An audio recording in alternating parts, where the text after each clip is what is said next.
ونؤمن به ونتوكل عليه ونعوذ بالله من شرور أنفسنا ومن سيئات أعمالنا من يهده الله فلا مضل له ومن يضلله فلا هادي له ونشهد أن لا إله إلا الله ونشهد أن لا إله إلا الله وحده لا شريك له ونشهد أن سيدنا ونبينا وشفيعنا وحبيبنا وسندنا ومولانا محمدا عبده ورسوله وصلى الله تعالى على خير خلقه محمد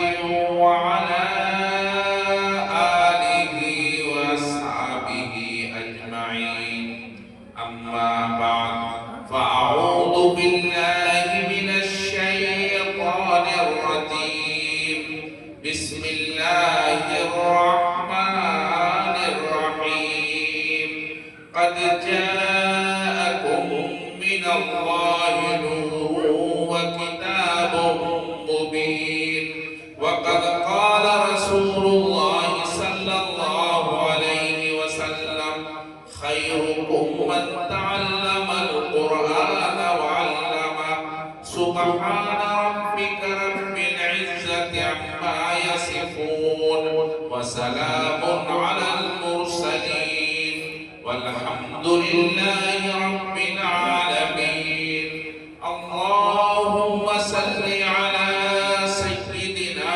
محمد وعلى آل سيدنا محمد وبارك وسلم اللهم صل على سيدنا محمد وعلى آل سيدنا محمد وبارك وسلم اللهم صل على سيدنا محمد وعلى آل سيدنا محمد وبارك وسلم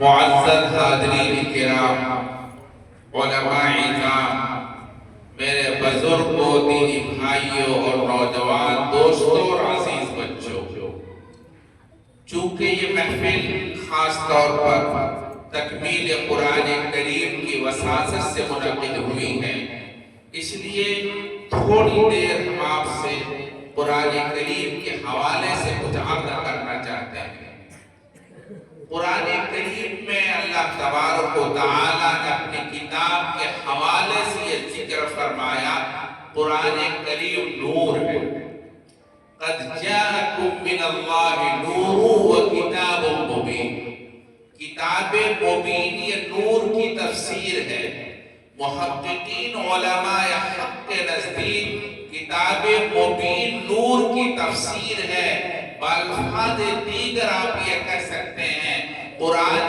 کریم نور ہے قرآن کریم کا نام قرآن ہے کتاب مبین ہے مگر قرآن کریم یہ نور ہے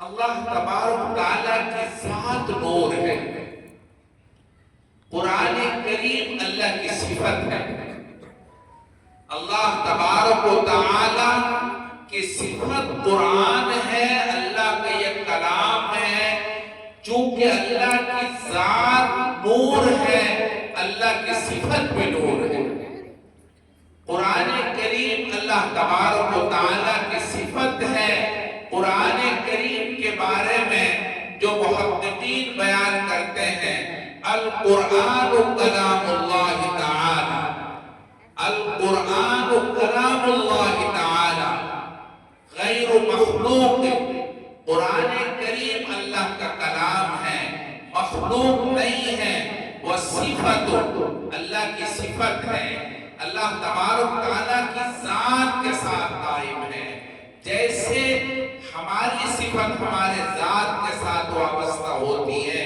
ایسے اللہ تبارک تعالیٰ کی ساتھ یہ صفت وابستہ ہے۔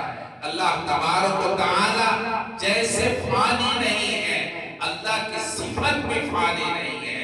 اللہ تبارک و تعالی کا کلام غیر فانی ہے، مخلوق نہیں ہے۔ اللہ کا کلام اللہ تبارک و تعالی کی صفت ہے، اس لیے کہتے ہیں غیر مخلوق۔ ایک زمانے کے اندر اس کے اوپر بڑا چرچا، بڑی بحث ہوئی، حتیٰ کہ بہت سے علماء حق کو پھانسی کے پھندے سے لٹکا دیا گیا، مگر ان لوگوں نے اعلان کیا قرآن اللہ کا کلام ہے اور یہ مخلوق نہیں ہے۔ ان میں سے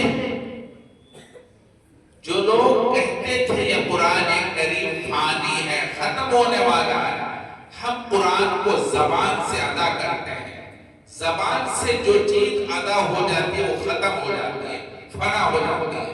ہم بات بولتے ہیں، زبان سے نکلی ہوئی بات باقی نہیں رہتی، ختم ہو جاتی ہے۔ اس لیے کہا کہ یہ فنا ہونے والا کلام ہے، مگر ایسا نہیں ہے۔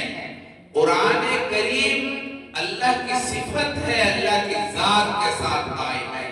اللہ تبارک و تعالی ہم پہلے اپنے ذہن کے اندر ایک معنی اور مفہوم کا تصور کرتے ہیں، پھر اس کے بعد اپنی زبان سے اس کو ادا کرتے ہیں۔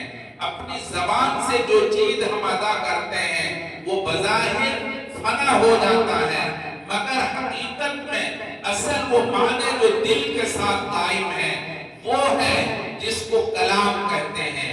اللہ تبارک و تعالی کا کلام حقیقت میں وہ معنی اور مفہوم ہے جس کو ہم اپنی زبان سے ادا کرتے ہیں۔ شاعر کہتا ہے اصل کلام تو دل میں ہوتا ہے اور زبان اس کا ترجمان ہے۔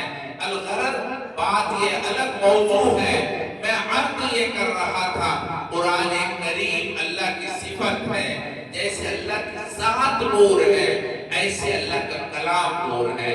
قرآن کریم نور ہے اور یہ نور جہاں جاتا ہے وہ روشن کرتا ہے۔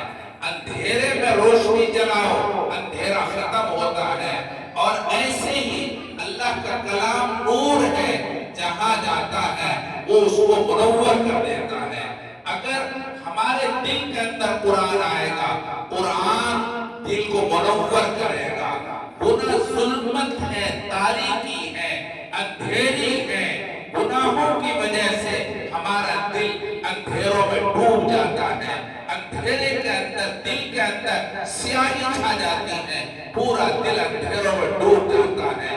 جب اللہ کا کلام اس دل میں آتا ہے وہ دل کو منور کرتا ہے، اور قرآن کریم کی روشنی وہ شخص محسوس کرتا ہے جس کا دل منور ہوتا ہے، جس کا دل گناہوں سے پاک ہوتا ہے، اس کا دل گناہوں سے صاف ہوتا ہے، وہ دل قرآن کریم کے نور کو محسوس کرتا ہے۔ قرآن کریم اللہ کی عجیب و غریب کتاب ہے، اللہ کا عجیب کلام ہے، ایسا روشن ہے، ایسا منور ہے، جب کہیں آتا ہے اس کو روشن کر دیتا ہے۔ حقیقی معنی میں قرآن کریم اللہ کا نور ہے، اللہ کی ذات نور ہے، اللہ کا کلام قرآن کریم نور ہے۔ عبدالعزیز دباغ رحمت اللہ علیہ بہت بڑے محدث گزرے ہیں، وہ نابینا تھے اور امی تھے، پڑھے لکھے نہیں تھے۔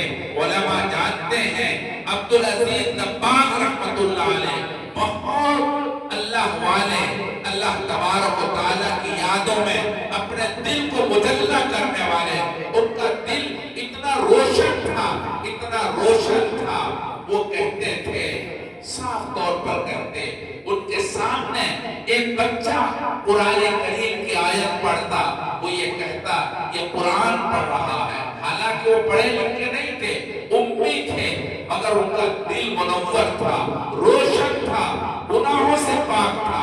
جب ان کے سامنے کوئی بچہ قرآن پڑھتا، وہ یہ کہتا یہ قرآن پڑھ رہا ہے، اللہ کی کتاب پڑھ رہا ہے۔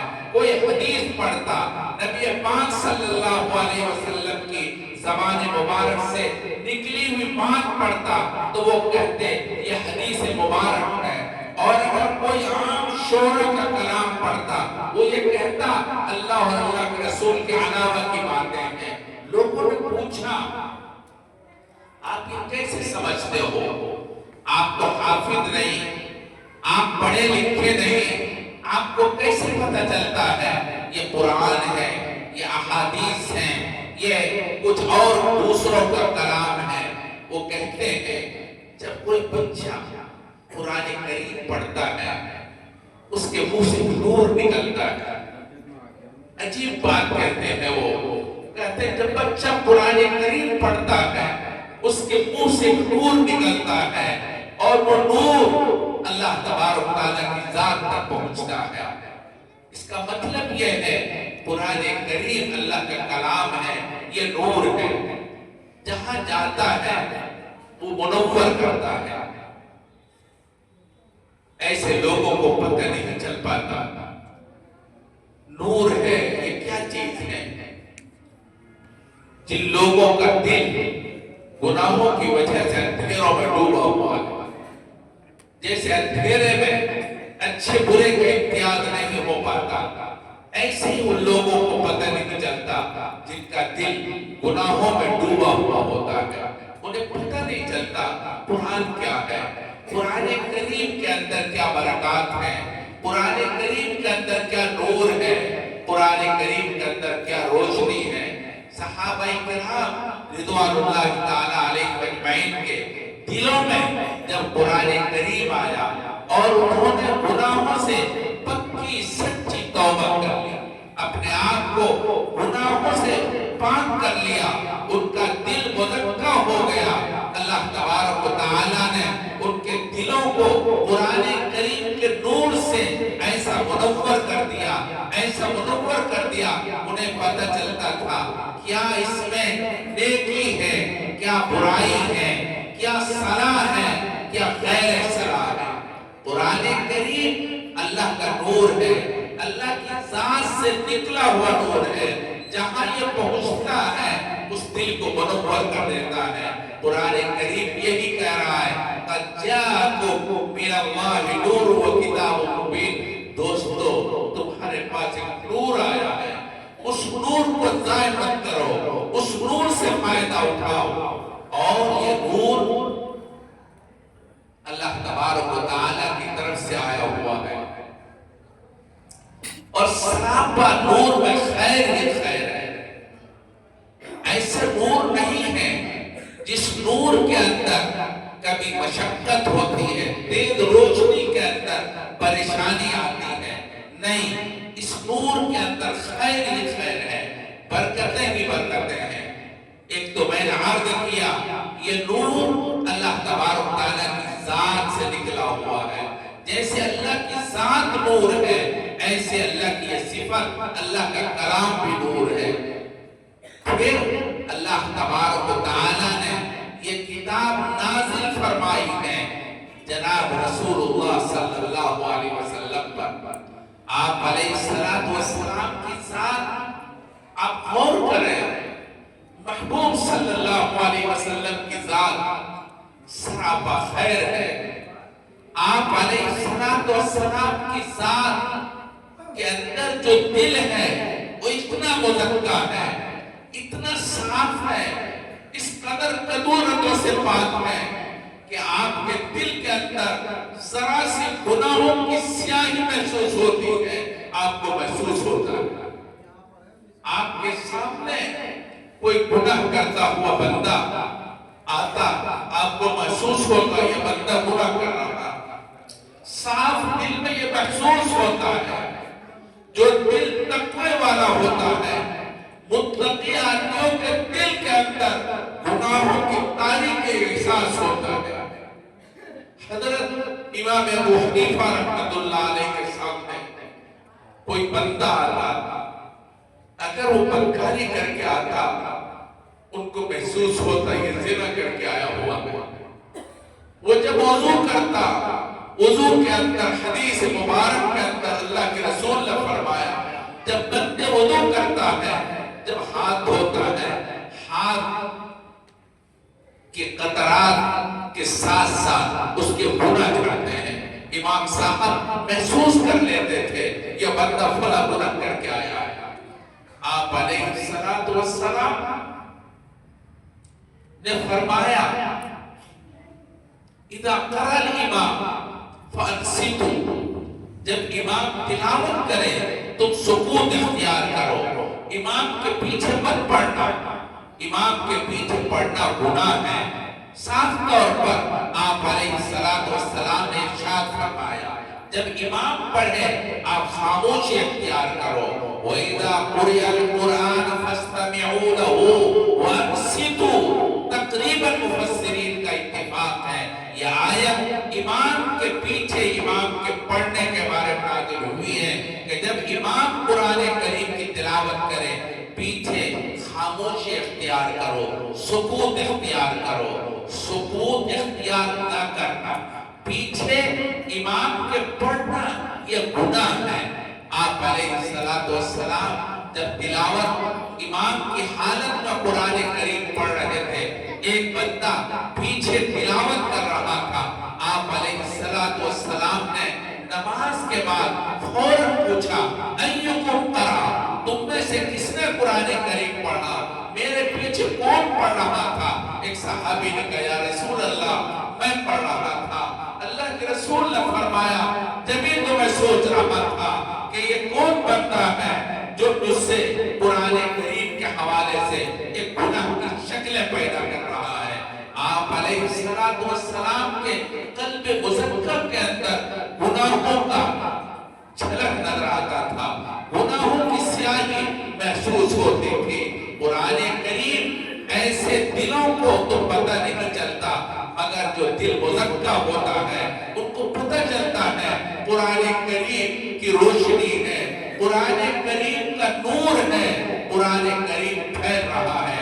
آپ علیہ السلام پر سب سے پہلے قرآن کریم نازل ہوا ہے. اللہ تبارک تعالیٰ نے نازل فرمایا، اللہ تبارک تعالیٰ کی ذات سراپا نور ہے. آپ علیہ السلام کی ذات مبارکہ گناہوں سے پاک، سب سے زیادہ پاکیزہ ہے. اس لیے قرآن کریم میں ہے، رسولوں میں، پوری کائنات میں اللہ تبارک تعالیٰ کے بعد سب سے اچھی ذات، سب سے بہتر ذات، سب سے افضل ذات، سب سے مبارک ذات نبی پاک صلی اللہ علیہ وسلم کی ذات ہے. آپ غور کیجئے قرآن کریم کو نازل اللہ نے کیا ہے. اللہ تبارک و تعالیٰ نے نازل جس ذات پر کیا ہے وہ ذات کس قدر پاکیزہ ہے، کس قدر مطہر ذات ہے، کس قدر پاکیزہ ہے. آپ علیہ السلام کی ذات مبارک ایسی ذات ہے. آپ صلی اللہ علیہ وسلم کی ذات اقدس سے منسوب آپ بھی کسی چیز پر عمل کر لیجئے، انشاءاللہ اللہ تبارک تعالیٰ کی ذات، اللہ تعالیٰ کی طرف سے آپ کے اندر وہ نور آئے گا، وہ برکت آئے گی. آپ علیہ السلام کی سنت کے اتباع کے نتیجے میں آپ علیہ السلام اللہ تعالیٰ کے محبوب ہیں. اللہ تعالیٰ نے قرآن کریم میں حبیب کہا ہے. علماء جانتے ہیں حبیب فاعل کے وزن پر ہے، جو کبھی مفعول کے معنی میں استعمال ہوتا ہے، کبھی فاعل کے معنی میں استعمال ہوتا ہے. حضرت ابراہیم علیہ السلام اللہ کے خلیل ہیں. خلیل کے معنی میں دوست ہیں، حبیب کے معنی میں دوست ہیں، مگر دونوں کی الفت میں فرق ہے. خلت کے معنی حاجت کے ہیں، ضرورت کے ہیں. یعنی حضرت ابراہیم خلیل اللہ ہے، یعنی حضرت ابراہیم علیہ السلام اللہ تبارک و تعالیٰ سے دوستی کرتے ہیں. اللہ تبارک و تعالیٰ سے جو تعلق ہے حضرت ابراہیم علیہ السلام کا، حضرت ابراہیم کی ضرورت کی وجہ سے، حضرت ابراہیم کو اللہ سے تعلق قائم کرنے کی ضرورت ہے، اور اللہ تعالیٰ سے بہت زیادہ وہ محبت کرتے ہیں، بہت بہت زیادہ تعلق رکھتے ہیں، اتنا تعلق رکھتے ہیں کہ اللہ تبارک و تعالیٰ نے جب بھی جو حکم فرمایا، جس وقت فرمایا، جس طرح کا جو حکم فرمایا، حضرت ابراہیم علیہ السلام نے اس پر عمل کیا۔ کبھی ان کی خواہش، کبھی نفسانی چیزیں آڑے نہیں آئی، اللہ کو حکم ہوا اپنے بچے کو قربان کر دو۔ ابراہیم خلیل اللہ نے بغیر کسی تردد کے اپنے بیٹے کے گلے پر چھری پھیرنا شروع کر دیا۔ حکم ہوا مکے کے لب و دب میدان کے اندر اپنے بچے کو، اپنی بیوی کو چھوڑ دو۔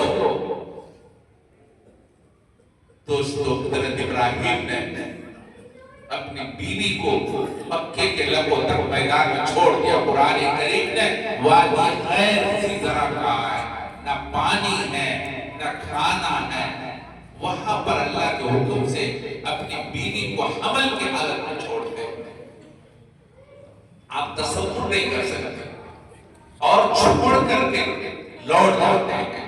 بیوی چیخنے مارتی ہے، ابراہیم مجھے کہاں چھوڑ کے جا رہے ہو؟ کس کے بھروسے پر چھوڑ کے جا رہے ہو؟ نہ یہاں نہ کوئی انسان ہے، نہ ضرورت پوری کرنے والا ہے، مجھے کس کے بھروسے پر چھوڑ کے جا رہا ہے؟ کوئی جواب نہیں ہے۔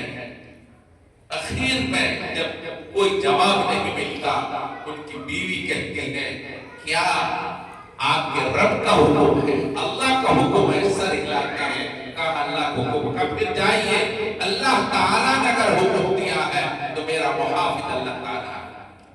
مجھے کہنا یہ ہے، خلت کے معنی ضرورت کے ہیں۔ حضرت ابراہیم نے اپنی ضرورت کی وجہ سے اللہ سے محبت کی، اللہ سے تعلق رکھا ہے۔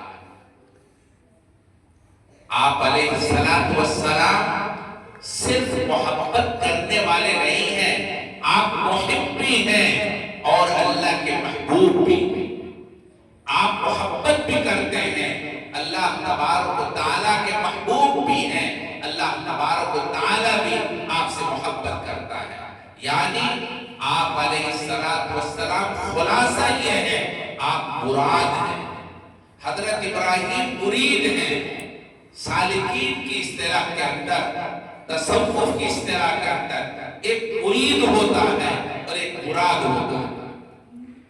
حضرت مولانا رشید احمد گنگوہی رحمۃ اللہ علیہ حاجی صاحب کے مراد ہیں، دیگر لوگ مرید ہیں، انہوں نے اپنے فائدے کے لیے، اپنی ضرورت کے لیے حاجی صاحب سے تعلق قائم کیا ہے، مگر حضرت حاجی امداد اللہ مہاجر مکی رحمت اللہ علیہ اور رشید احمد گنگوہی کو بلا کر کے اپنے پاس، حضرت رشید احمد گنگوہی آتے ہیں تھانہ بھون، شام ہو جاتی ہے، اب رشید احمد گنگوہی کہتے میں واپس جانا چاہتا ہوں۔ حاجی صاحب کہتے ہیں میری خواہش ہے تم رات کو رک جاؤ۔ وہ کہتے ہیں کہ میں دیکھیے میں بیت نہیں ہوں گا، کوئی ذکر نہیں کروں گا، اور میں بالکل ہی اللہ اللہ نہیں کروں گا۔ حاجی صاحب نے کہا میں نے کب کہا ہے تم سے بیت ہونے کے لیے؟ کب کہا ہے تم سے ذکر کرنے کے لیے؟ میں نے تو کہا یہاں قیام کر لو۔ رات کو قیام کرتے ہیں، اور رات کے اندر حاجی صاحب رحمت اللہ علیہ ان کے سالکین سب تہجد چھوڑ کر نماز پڑھنے لگتے ہیں اور پھر اللہ کی یاد میں مصروف ہو جاتے ہیں۔ اللہ اللہ، پوری مسجد اللہ کے ذکر سے گونجنے لگتی ہے۔ اور رشید احمد گنگوہی آنکھ اس کی کھل جاتی ہے، سوچنے لگے نیند تو آ نہیں رہی ہے، چلو چلتے ہیں اور نماز ہی پڑھ لیتے ہیں۔ نماز بھی پڑھی، تہجد کی نماز پڑھی اور اللہ اللہ کے ذکر مشغول ہو گئے۔ فجر کی نماز کے بعد کہا حاجی صاحب آپ مجھے بیعت فرما لیں۔ کہا میں نے تو نہیں کہا تم سے بیعت کرنے کے لیے، میں عرض یہ کر رہا تھا یہ مراد اللہ تبارک و تعالی آپ علیہ السلام اللہ کی مراد ہے، اللہ تبارک و تعالی نے آپ کو چاہا ہے۔ اور مولانا حضرت ابراہیم علیہ نبی علیہ السلام مرید ہے، یہ الگ بحث ہے، میں عرض یہ کر رہا تھا قرآن کریم اللہ تبارک و تعالیٰ نے نازل فرمایا اور آپ کی ذات اطہر پر نازل فرمایا۔ آپ کی ذات اطہر انتہائی مقدس ذات ہے، اس لیے قرآن کریم سراپا خیر پر مشتمل ہے۔ نازل کرنے والا اللہ تبارک و تعالیٰ جس ذات پر نازل ہوا ہے وہ انتہائی خیر اور برکت والی ذات ہے، اور قرآن کریم کو لے کر آنے والے جبریل علیہ السلام ہے، یہ خیر الملائکہ ہے، سید الملائکہ ہے، ملائکہ میں سب سے افضل اور بہتر وہ جبریل علیہ السلام ہے۔ جبریل علیہ السلام قرآن کریم کو لے کر اترتے ہیں۔ قرآن کریم میں جبریل کی صفت بیان بڑی زبردست قوت کا مالک اور بڑے امین امانت دار، خیانت کرنے والے نہیں، قرآن کریم کو نازل کرنے والا، لے کر اترنے والا خیر الملائکہ۔ قرآن کریم جس کے سامنے اترا ہے وہ صحابہ کرام ہیں۔ صحابہ کرام نبیوں کے بعد سب سے افضل جماعت ہے، صحابہ کرام سے بہتر کوئی جماعت نہیں ہے۔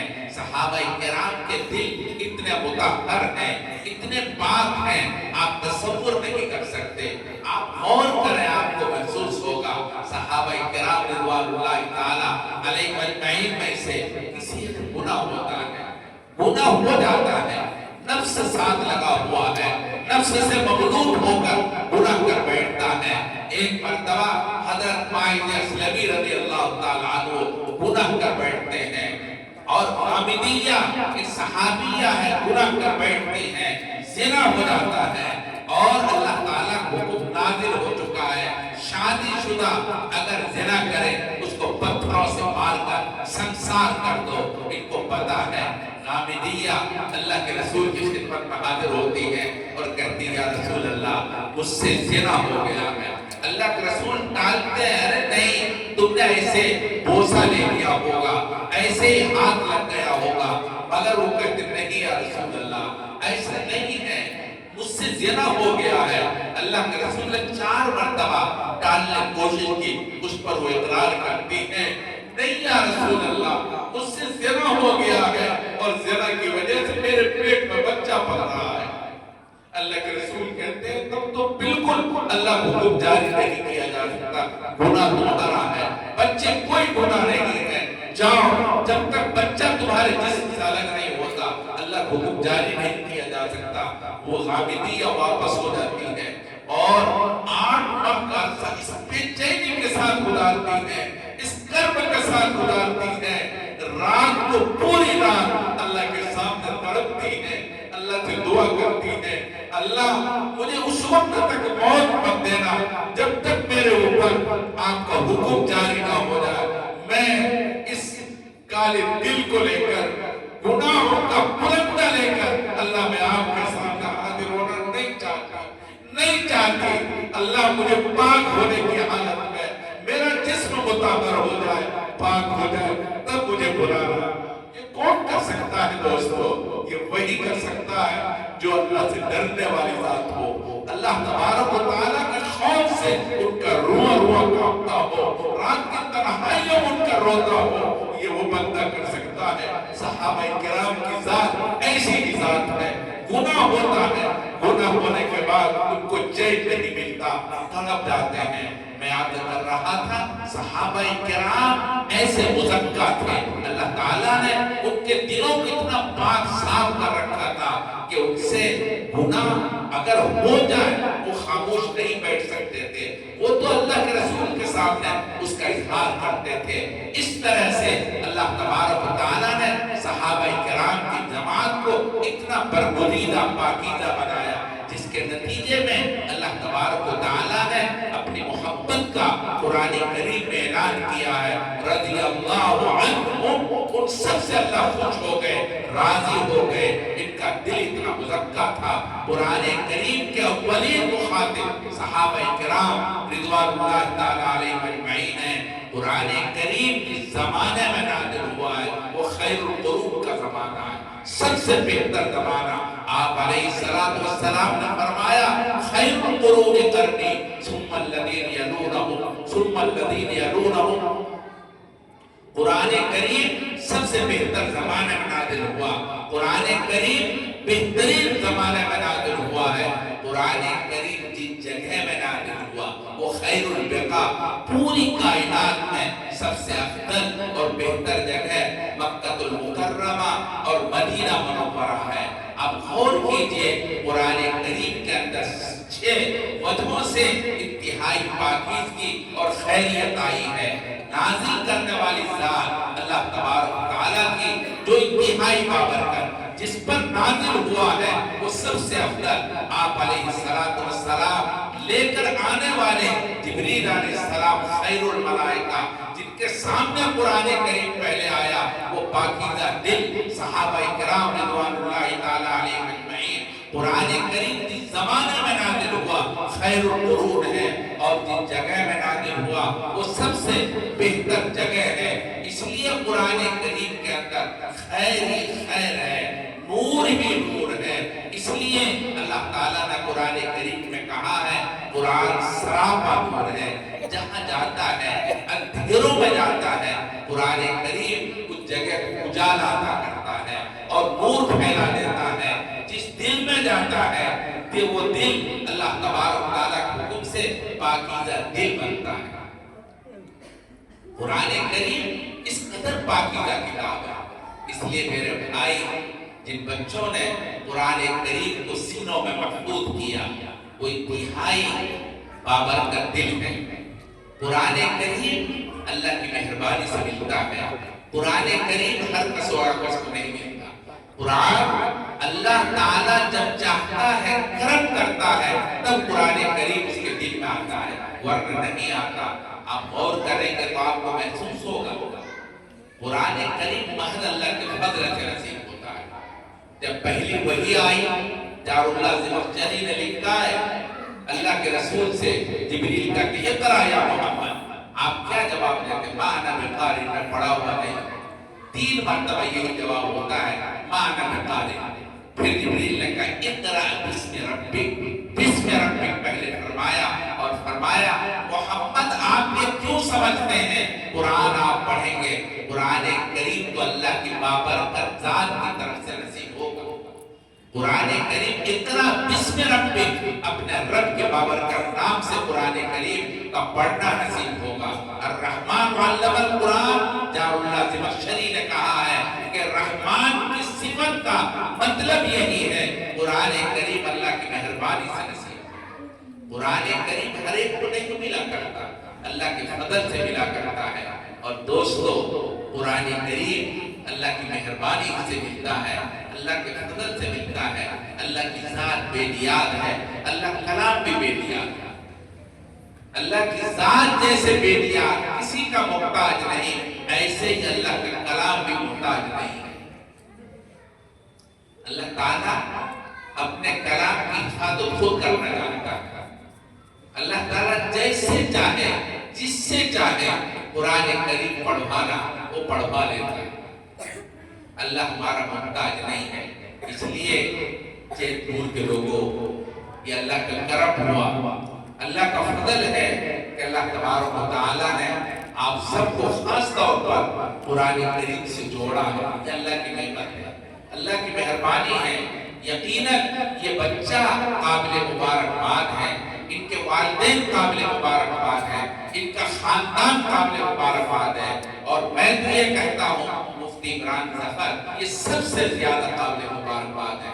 انہوں نے یہاں ایک روح کی ہے، اللہ تبارک و تعالیٰ نے ان کو اس میدان میں لا کر کھڑا کر دیا، اور انہوں نے اس میدان کے اندر جو محنتیں کی ہیں اللہ ان کو جزائے خیر دے۔ کبھی کبھی میں سوچتا ہوں اللہ تعالیٰ نے کتنی بڑی ان سے خدمت لی ہے۔ یہ اللہ کا فضل ہے، اللہ کی مہربانی ہے۔ اللہ کی ذات بہت بے نیاز ہے، اللہ کس سے کام لے لے گا اور کس کو اللہ تعالیٰ نواز دے گا وہ اللہ ہی جانتا ہے، دوسرا کوئی نہیں جانتا۔ قرآن کریم تو خاص طور پر اللہ کے فضل کا نتیجہ ہوا کرتا ہے۔ دوستو عجیب غریب کتاب ہے، ہم سوچتے ہیں کبھی کبھی واقعات کی روشنی میں تو روکتے کھڑے ہو جاتے ہیں۔ اللہ ہمارا محتاج نہیں ہے. میں تو بہت سی جگہ دیکھتا ہوں تو میں سوچتا رہتا ہوں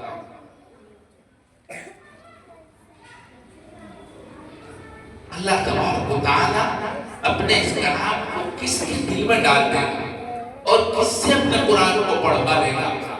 اور یہی نہیں، ساری قرآن کی تفسیر، قرآن کریم کا مفہوم اللہ تبارک و تعالیٰ کی ذات وقت پہ دیا ہے. ابھی آپ نے عبید اللہ صدیق کا نام سنا. عبید اللہ صدیق مسلمان نہیں تھے پہلے، بعد میں مسلمان ہوئے. اللہ تعالیٰ کو زبردست قرآن کریم کا عالم بنا.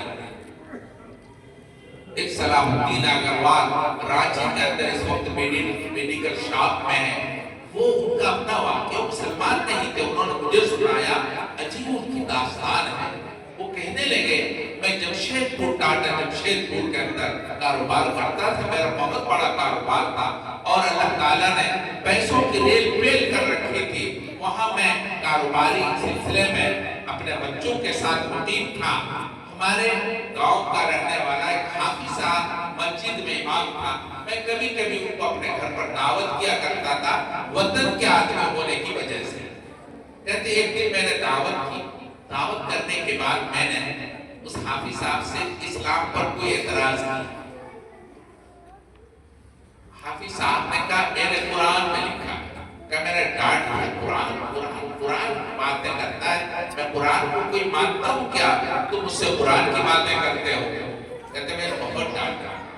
اگر دوستو اللہ کے ساتھ بہت بے کیا کہ ڈانٹ دیا میں نے. وہ مولی صاحب نہیں تھے، وہ حافظ صاحب تھا.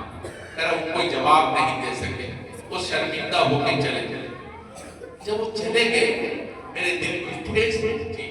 میں پوری رات سو نہیں سکا کہ میں نے ایک مہمان کو بلا کر کے اس کو ذلیل کیا ہے. وہ تو خود نہیں آئے تھا، میں نے بلایا تھا، دعوت دے کے بلایا تھا. اپنے گھر میں ایک مہمان کو ذلیل کرنا یہ شریف کا کام نہیں ہے. کہتا پوری رات میں سوچ کر میں تڑپتا رہا. پوری رات نیند نہیں آئی، بہت پریشان رہا. میں نے دوسرے دن طے کیا کہ اس کو میں بلاؤں گا اور پھر دعوت کر کے ان سے معافی مانگوں گا. کہتے ایک دو دن کے بعد ہی میں ان کو مدعو کر لیا. وہ بیچارے آ گئے، میں نے معافی مانگی، کھانا کھلایا اور میں نے ان سے کہا تھا یہ بتاؤ قرآن کریم عربی میں ہے، میں تو عربی نہیں جانتا، اگر انگریزی میں قرآن کریم ہو تو مجھے دو، میں پڑھنا چاہتا ہوں.